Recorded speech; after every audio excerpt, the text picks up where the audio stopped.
Hey everyone, so if you've been following the British detective drama Lynley on BritBox, I've got some exciting news for you.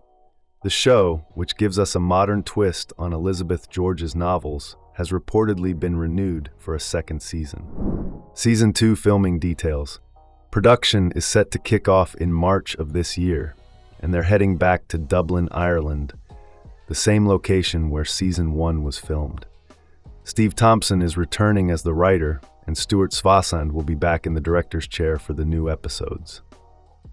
Now, before we dive into what we can expect from Season 2, let's recap how Season 1 ended, because it was absolutely wild. Season 1 finale recap.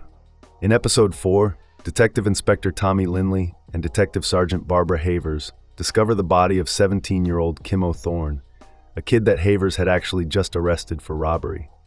What makes this case so tragic and intriguing is that Thorne had nobody in his life to call his own, and his death was brutal, torture and stabbing. The investigation unfolds. Havers starts digging through old cases and finds one from 4 months earlier with some eerie similarities. The victim, Jared Reed, had burns on his hands and feet, just like Thorne. Following the address from the case file, they're led to a local church run by Reverend Ulrika Carlson. This church operates a hostel for drug addicts, and 2 names come up: Brianna Strachan, a drug dealer, and Gethin, who's Ulrich's curate. The detectives also learn that Thorne had stayed at this hostel about a week before his death. As the investigation deepens, 2 theories emerge. The first is religious. The burn marks resemble those Jesus suffered during the crucifixion, suggesting the killer might see this as some form of purification. The second theory: a drug cartel could be behind both murders. Multiple storylines converge. Meanwhile, Detective Chief Inspector Brian Neese asks Lynley to help out Professor Milne, who's a behavioral advisor for the police department and teaches criminal psychology at Norfolk University. Lynley ends up reaching out to Milne for assistance throughout the case. Suspects and twists. As things progress, Gethin gets brought in for questioning because evidence points to his involvement. But here's the twist.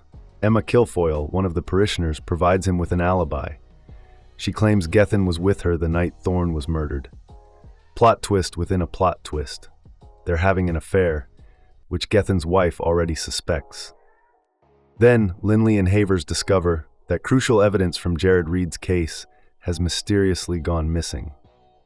The case was being handled by Detective Horwood, who conveniently just retired. Turns out, Horwood walks away clean because he had an informant in a drug gang and was conducting busts while looking the other way on his informant's operations. But he's not connected to Thorne's death. The third murder. Things escalate when a third murder occurs. Same signature burns on the hands and feet. The victim is Davy Benton, and here's what's different. He wasn't an addict and had no connection to the church. He's revealed to be a prostitute. Breaking the case wide open. The breakthrough comes from a detailed examination of a selfie on Thorne's phone.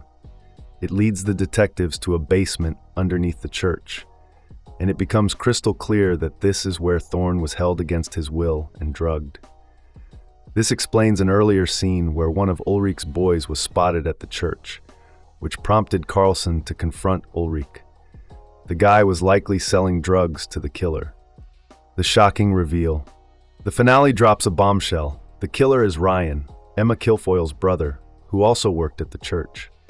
He'd actually come to the police station earlier to talk with Lynley and Havers, basically scoping out what the cops knew. Ryan takes Lynley's partner Helen captive at the church's warehouse, planning to kill her as revenge because he knew Lynley was closing in on him. Thankfully, Lynley stops him in time. The final twist. But wait, there's more. Ryan admits to killing 2 people, but Davy Benton's killer is still out there. A number recovered from Sean Lavery's van, Lavery was Benton's friend, leads them to Professor Milne. It's revealed that Milne was paying Benton for sex, and when Benton demanded more money, Milne killed him using the same modus operandi from Lynley's case to cover his tracks. Milne gets arrested for Davy Benton's murder. Season 2 cast and what to expect. So what can we expect from Season 2? Naturally, Detective Inspector Tommy Lynley and Detective Sergeant Barbara Havers will be tackling fresh cases. Leo Suter and Sophia Barclay are returning to reprise their roles as the detective duo. We can also expect Daniel Mays to be back as Detective Chief Inspector Brian Neese and Michael Workier returning as Detective Constable Tony Bacare. With filming starting in March and the same creative team behind the camera, Season 2 is shaping up to be just as gripping as the first. Thanks for watching. If you liked this video, make sure to like and subscribe for more updates on your favorite shows.